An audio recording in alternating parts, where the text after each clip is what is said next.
नमस्कार साथियों, कैसे हैं आप सब। स्वागत है आप सभी प्यारे विद्यार्थियों का आपके अपने इस डिजिटल प्लेटफॉर्म पर। मैं आ चुका हूं आपके समक्ष फिर से एक नए और बड़े ही बेहतरीन सेशन को लेकर के। जैसा कि आप सभी को पता है, हम लोग बात कर रहे थे ऊर्जा संसाधनों को लेकर के। उसी कड़ी में हम आगे बढ़ेंगे और बात करेंगे बाकी के जो बचे हुए ऊर्जा संसाधन उनको लेकर के चर्चा करने वाले हैं।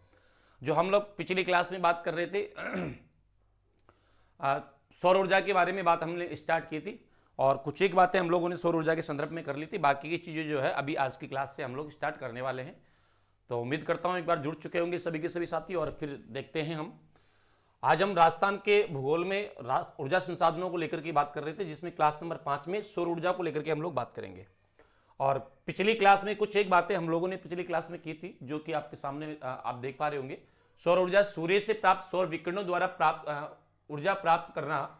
और वर्तमान में सौर ऊर्जा के उत्पादन में राजस्थान का भारत में कौन सा स्थान है? पहला स्थान है। राजस्थान से सर्वाधिक सौर ऊर्जा उत्पादन की संभावनाएं देखी जाती है या फिर है, क्योंकि राजस्थान के लगभग 325 दिन जो है, वर्ष के 325 दिन एकदम साफ होते हैं। हाँ, सौर दिवस होते हैं, यानी कि ज्यादा सूर्य की मात्रा जो है प्राप्त होती है। राजस्थान में सर्वाधिक सौर ऊर्जा की संभावनाएं पश्चिमी राजस्थान से है और इनमें जैसलमेर, बाड़मेर, जोधपुर जिलों से सौर ऊर्जा की संभावनाएं सर्वाधिक देखी जाती है या सर्वाधिक है। इसी कारण से सोलर एनर्जी एंटरप्राइजेज जोन घोषित किया है। तो सोलर एनर्जी एंटरप्राइजेज जोन में किन किन जिलों को घोषित किया गया है या किन किन जिलों को शामिल किया गया है? जैसलमेर को, बाड़मेर को और जोधपुर को। और सबसे ज्यादा सौर ऊर्जा की जो संभावनाएं व्यक्त की जाती है वो जोधपुर जिले से व्यक्त की जाती है, जोधपुर से व्यक्त की जाती है। अब पर्टिकुलर जिला भी हम बात करेंगे, टेंशन मत लो, एक एक चीज को लेकर के हम लोग चर्चा करेंगे। इसी को लेकर के हम लोग बात कर रहे थे, सौर ऊर्जा को लेकर के हम लोग बात कर रहे थे। सौर ऊर्जा के बारे में हमारी चर्चा चल रही थी और हम सौर ऊर्जा के बारे में अगर बात करेंगे प्यारे विद्यार्थियों,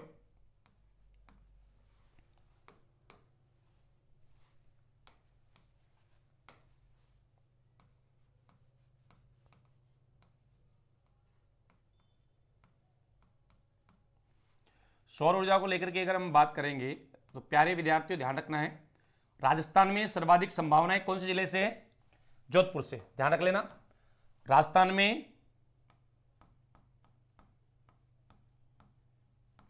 सर्वाधिक सौर ऊर्जा उत्पादन कहां से होगा?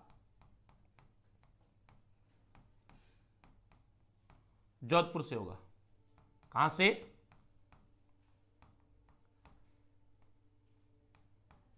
तो ये होगा आपका जोधपुर जिले से।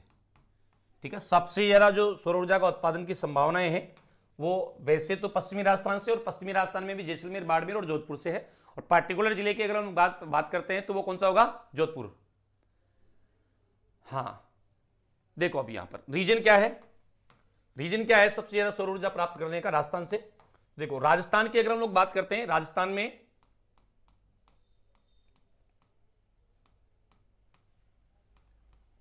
वर्ष के 325 दिन सौर दिवस होता है।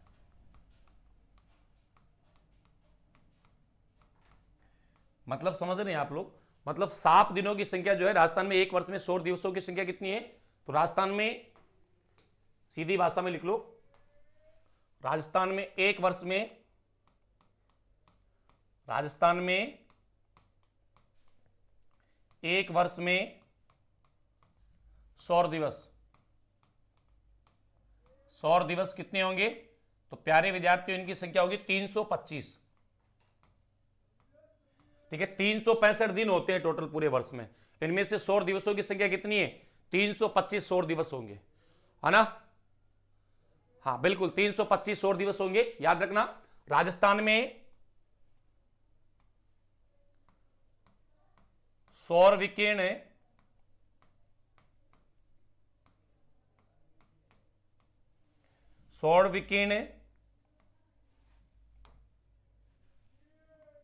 या सूर्यातप सर्वाधिक मात्रा में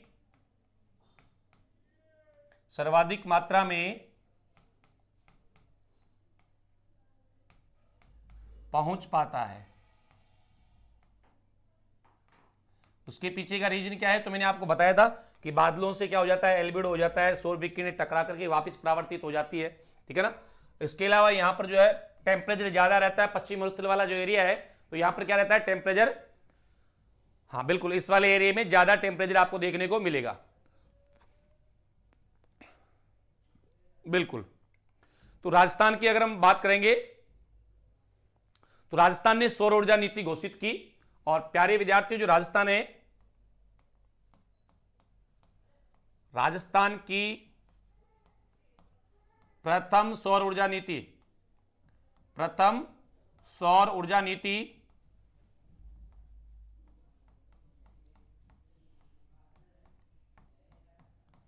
राज्य की जो पहली सौर ऊर्जा नीति है ये कब की जारी की जाती है? राजस्थान की पहली सौर ऊर्जा नीति वो प्यारे विद्यार्थियों 2011 में 19 अप्रैल 2011, पहली सौर ऊर्जा नीति 2011 में जारी।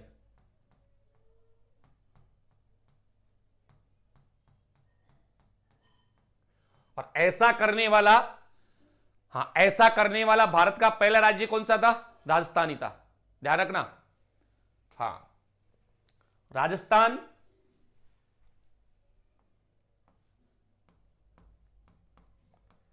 सौर ऊर्जा नीति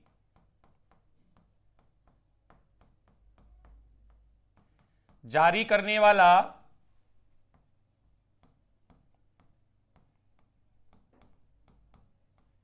भारत का पहला राज्य है, भारत का पहला राज्य है। राजस्थान भारत का प्रथम राज्य है जिसने क्या जारी किया है? सौर ऊर्जा नीति जारी की है ना। इससे पहले किसी ने भी सौर ऊर्जा नीति जारी नहीं की थी। हाँ बिल्कुल। अब देखो जो पहली सौर ऊर्जा नीति थी इसमें क्या टारगेट रखा गया था, इसका उद्देश्य क्या था, इसका लक्ष्य क्या था? तो ध्यान ध्यान रखना, प्रथम सौर ऊर्जा नीति जो है,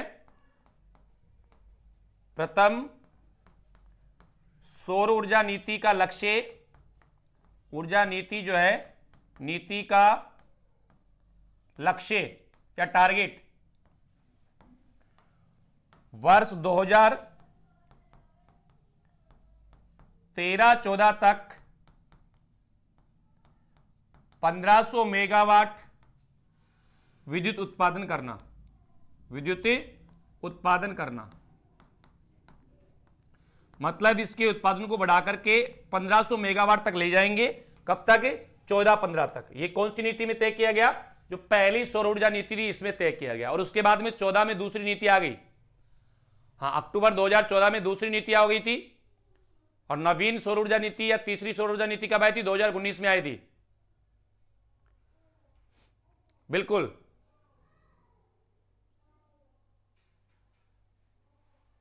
हाँ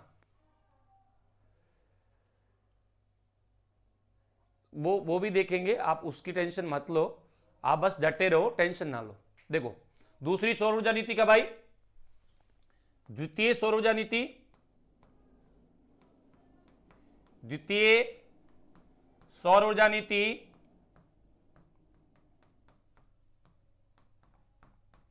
वर्ष 2014, वर्ष 2014 में आई।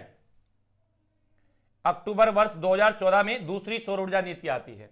तो दो सौर ऊर्जा नीतियां आपके सामने आ चुकी है। एक बार इसको फटाक से जल्दी से इसका स्क्रीनशॉट अगर आप लेना चाहते हैं तो ले सकते हैं। उसके बाद तीसरी सौर ऊर्जा नीति के बारे में मैं बात करता हूं। और तीसरी सौर ऊर्जा नीति की अगर हम बात करेंगे, हाँ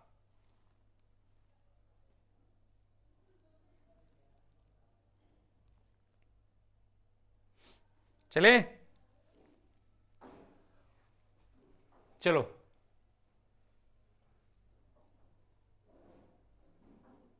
हाँ हाँ अरे वाह। देखो अब है तीसरी और नवीन, तीसरी व नवीन सौर ऊर्जा नीति, नवीन सौर ऊर्जा नीति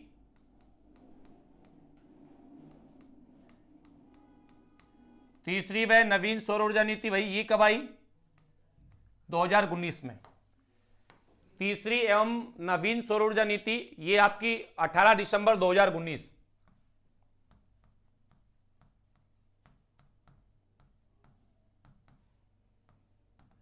2019 को जारी।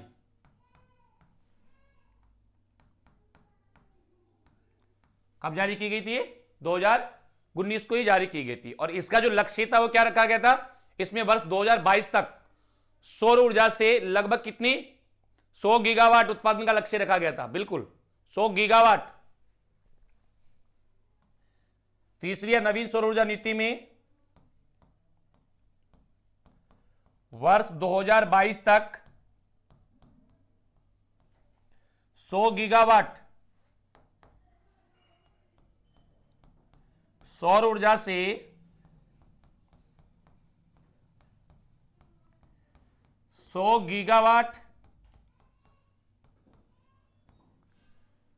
विद्युत का उत्पादन, विद्युत का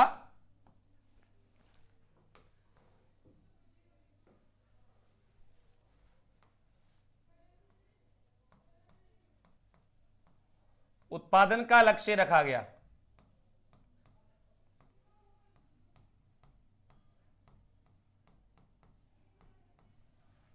यानी कि सौर ऊर्जा का जो 100 गीगावाट का, और कब तक? वर्ष 2022 तक कितना निर्माण कितने उत्पादन करना शुरू कर देंगे? हाँ 100 गीगावाट। बिल्कुल। चलो अब और क्या क्या इसमें लक्ष्य था? दूसरा के तहत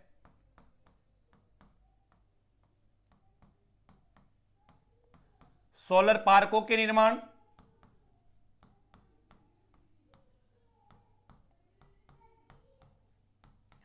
यानी कि इससे संबंधित जो है सोलर पार्क स्थापित किए जाएंगे, तभी तो ऊर्जा को बढ़ावा मिलेगा, तभी तो ऊर्जा को बढ़ावा मिलेगा। और सौर उपकरण जो है उनका विनिर्माण उद्योग को बढ़ावा देंगे। सौर ऊर्जा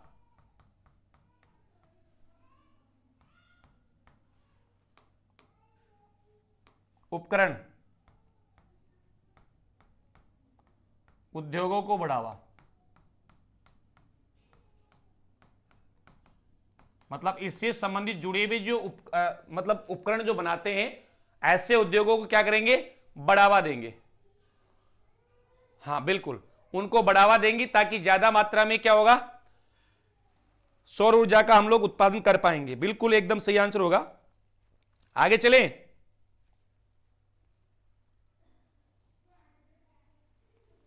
हाँ, इसको इस लक्ष्य को बढ़ा दिया गया और 2024-25 में जो है 24-25 तक कितना 30,000 मेगावाट, 30,000 मेगावाट का कर दिया गया था, याद रखना।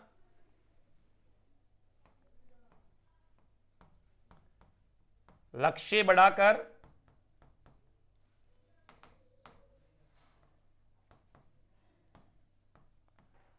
वर्ष 2024-25 तक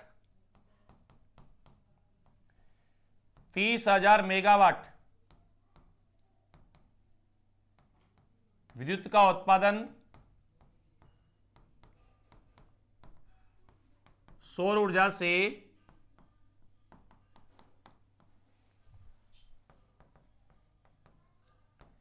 करने का लक्ष्य रखा गया।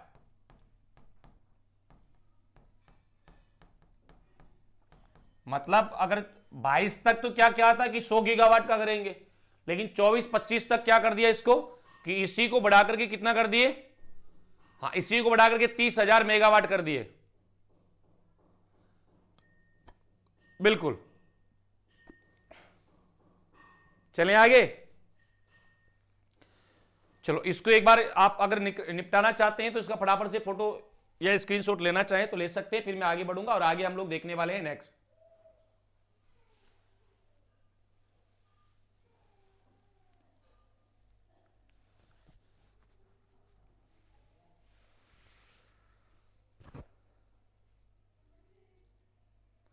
ओके, अब देखो एक रिपोर्ट आई है, एक रिपोर्ट है और उसके अनुसार एक आकलन लगाया गया है, एक अनुमान लगाया गया है, जो कि हम कह सकते हैं कि नवीकरण जो ऊर्जा मंत्रालय भारत सरकार जो है, मैं लिख सकता हूं साथ के साथ, नवीकरण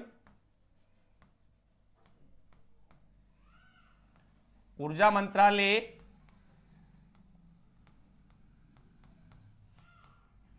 भारत सरकार, इनका एक आकलन है। और इनका आकलन क्या है? इनके आकलन के अनुसार राजस्थान की सौर ऊर्जा की 142 गीगावाट तक उत्पादन क्षमता है ना। सरकार के आकलन के अनुसार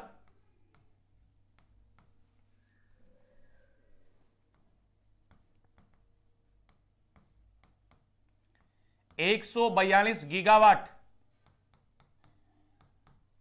यानी कि मैं कह सकता हूं 1,42,000 मेगावाट ऊर्जा नवीनीकरण ऊर्जा मंत्रालय भारत सरकार के एक आकलन के अनुसार 142 गीगावाट या 1,42,000 मेगावाट विद्युत उत्पादन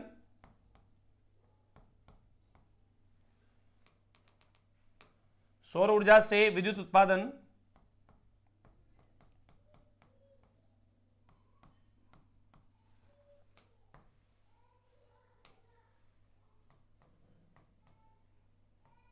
विद्युत उत्पादन क्षमता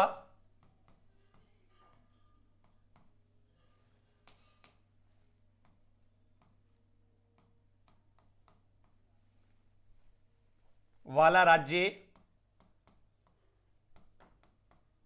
राजस्थान है। यानी कि इनके द्वारा एक आकलन किया गया और उस आकलन में यह कहा गया कि राजस्थान की जो सौर ऊर्जा की जो उत्पादन क्षमता है वो कितनी है। तो उनका एक आकलन है जिसके अनुसार उन्होंने बताया कि सौर ऊर्जा से राजस्थान 142 गीगावाट, यानी अगर मैं मेगावाट में बात करूं तो 1,42,000 मेगावाट विद्युत का उत्पादन अकेला कौन कर सकता है? अकेला राजस्थान करता है, सॉरी कर सकता है, करता नहीं है, कर सकता है। तो ये क्षमता है, इसकी उत्पादन करता नहीं है, क्षमता है। हां, अब देखो राजस्थान का पहला सौर, कुछ चीजें यहां से हमसे सीधी सीधी पूछी जाती है। जैसे राजस्थान का प्रथम सौर ऊर्जा विद्युतीकृत गांव कौन सा है? सौर ऊर्जा से विद्युतीकृत गांव कौन सा है? तो याद रखना, कुछ एक पॉइंट आपको याद रखना है। राजस्थान का पहला सौर ऊर्जा से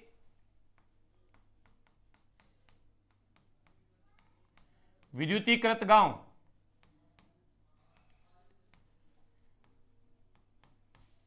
कौन सा है? नया गांव। और ये कहां पर पड़ता है? तो ये जयपुर में पड़ता है। कहां पर पड़ता है? जयपुर में पड़ता है।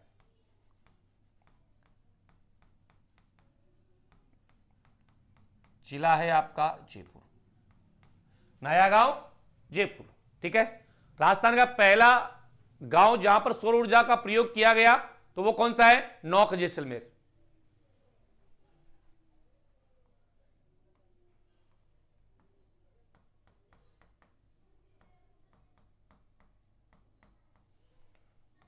जहां सौर ऊर्जा का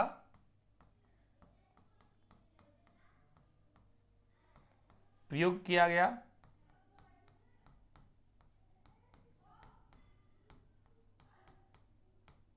यह है नौख।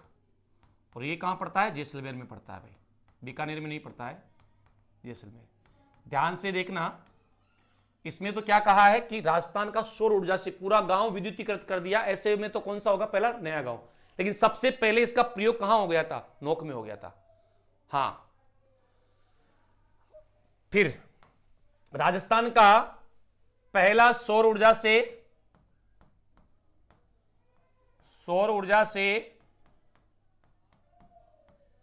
चलित फ्रीज ये कहां है? बालेसर।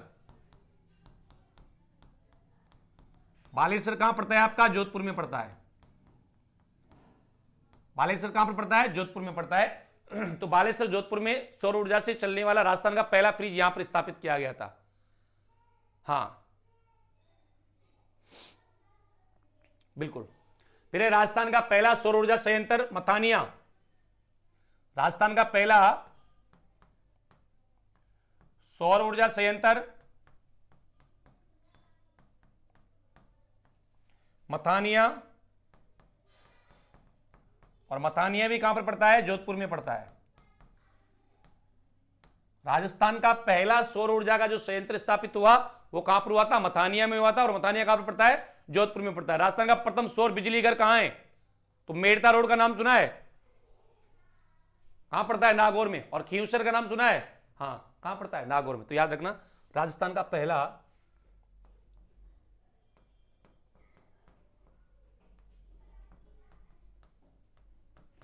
अब पहला बिजली घर की बात नहीं कर रहा हूं मैं, ये एक चीज यहां पर ध्यान रखना, सौर बिजली घर की बात कर रहा हूं। राजस्थान का पहला सौर बिजली घर, सौर बिजली घर,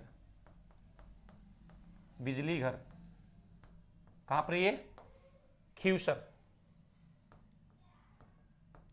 खींवसर, और खींवसर कहां पड़ता है? नागौर में पड़ता है। खींवसर नागौर यहां राज्य का पहला सौर बिजली घर है, ठीक है ना। अब आप बहुत ही पॉपुलर प्रश्न है, राजस्थान का पहला सोलर पार्क कौन सा है? बड़ला जोधपुर में है। हाँ,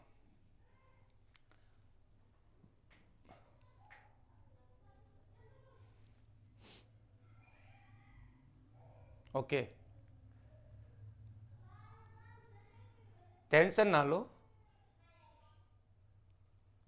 सारी चीजें हम लोग देखेंगे और जितना काम की हमारी जो चीजें हैं उनमें से कुछ भी हम लोग छोड़ेंगे नहीं। आगे बढ़ते हैं हम लोग और इससे रिलेटेड क्या क्या चीजें देख सकते हैं हम लोग उनके बारे में बात करते हैं। सौर ऊर्जा से संबंधित और क्या क्या यहां से हमारे एग्जाम्स में क्वेश्चन बन सकते हैं। तो राजस्थान का जो सौर ऊर्जा से चलने वाली पहली नाव कहां चलाई गई थी? देखो, राजस्थान में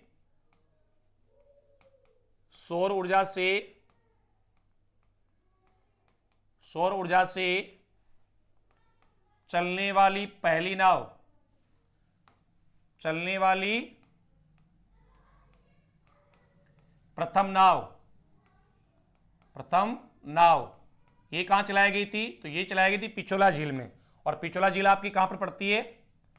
पिछोला झील, पिछोला झील, और पिछोला झील पड़ती है आपकी उदयपुर में। पिछोला झील जिला कौन सा? उदयपुर। यहां पर ये चलाई गई थी भाई।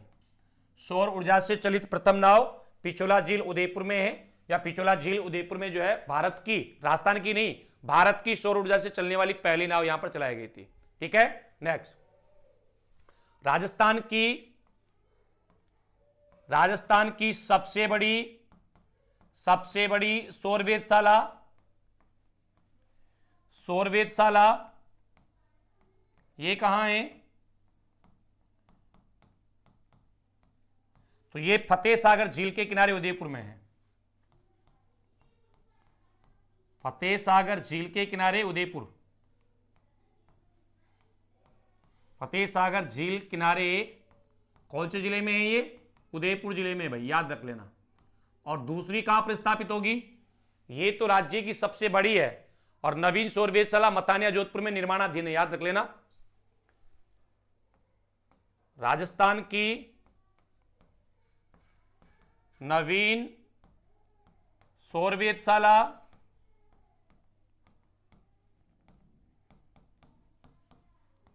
मथानिया जोधपुर में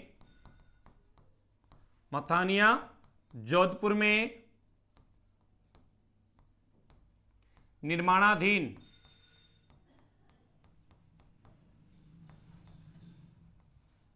कहां पर निर्माणाधीन है? जोधपुर में। और जोधपुर में कहां पर? मथानिया में। राज्य की सबसे बड़ी या पहली सौर वेधशाला तो कहां पर आपकी? तो फतेह सागर झील के किनारे स्थापित है, लेकिन निर्माणाधीन कहां पर आपकी? हाँ बिल्कुल, निर्माणाधीन है आपकी मथानिया जोधपुर में।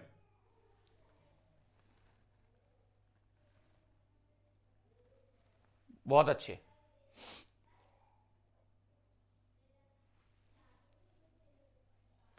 आगे देखो, राजस्थान का पहला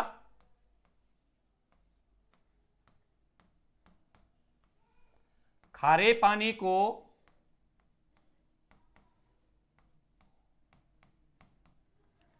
मीठा, या फिर यूं कह सकते हो कि खारे को मीठे में बदलने का जो संयंत्र होता है उसकी मैं बात कर रहा हूं, है ना।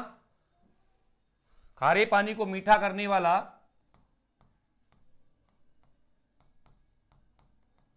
सौर ऊर्जा संयंत्र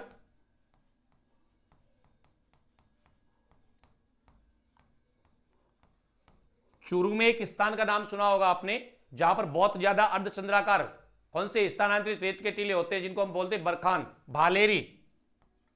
तो ये है भालेरी में, और भालेरी कहां पर पड़ता है आपका? चूरू में पड़ता है। भालेरी चूरू, यहां पर मतलब जो खारा पानी है उसको मीठा करने के लिए संयंत्र जो है वो किससे चलता है? सौर ऊर्जा से चलता है। हाँ, चलो फिर नेक्स्ट क्वेश्चन है, राजस्थान का पहला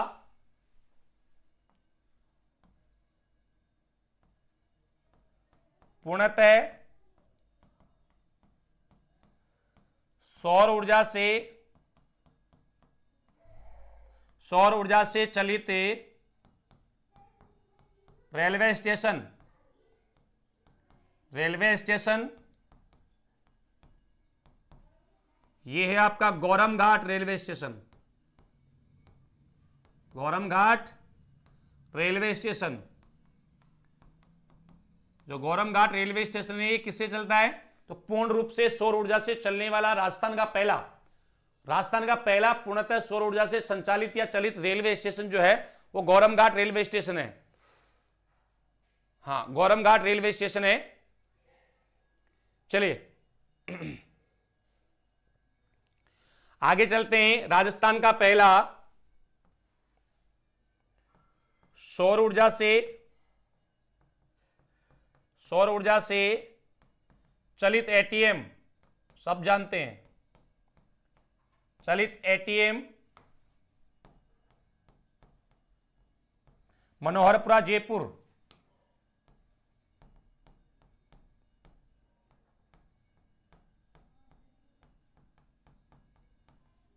ये कहां है? ये मनोहरपुरा में, और मनोहरपुरा कहां पड़ता है आपका? जयपुर में पड़ता है। तो मनोहरपुरा जयपुर में राज्य का पहला सौर ऊर्जा से चलने वाला एटीएम यहां पर स्थापित किया गया, वो है आपका मनोहरपुरा जयपुर में। राजस्थान का पहला सोलर चरखा कहां है? राजस्थान का पहला सोलर चरखा, तो ये आप देखेंगे दौसा में चरखा। राज्य का पहला सौर ऊर्जा से चलने वाला चरखा अगर बात करते हैं तो वह है आपका, हाँ वो आपका कहां पर है? दौसा में।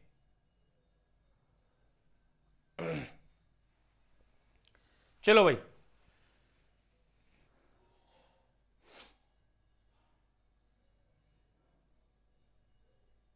अब इसकी प्रयोजनाएं हम लोग देखेंगे। कौन कौन सी प्रयोजनाएं हैं। बिल्कुल एक बार इसको स्क्रीनशॉट लेना चाहे तो आप ले सकते हैं।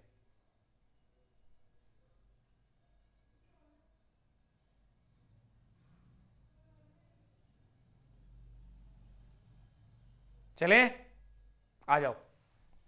अब हम प्रयोजनाएं देखते हैं कि कौन कौन सी जगह पर इस सौर ऊर्जा की जो प्रयोजनाएं हैं वो स्थापित की गई है। तो खींवसर सौर ऊर्जा परियोजना का नाम आपने सुना है? नहीं सुना तो मैं बता देता हूं। खींवसर सौर ऊर्जा परियोजना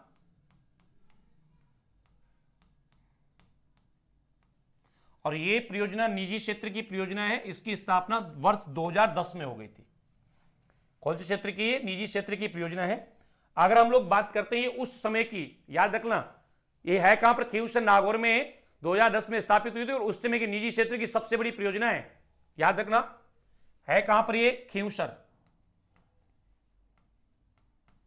खींवसर नागौर। स्थापना वर्ष 2010 या जुलाई 2010 में इसकी स्थापना होती है। खींवसर सौर ऊर्जा परियोजना उस समय की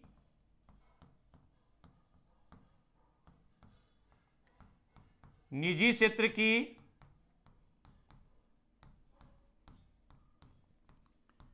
सबसे बड़ी परियोजना थी। सबसे बड़ी परियोजना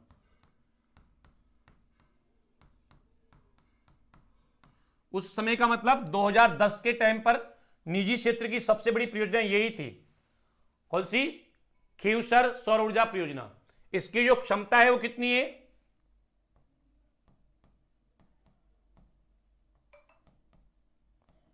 उत्पादन क्षमता यह है 5 मेगावाट।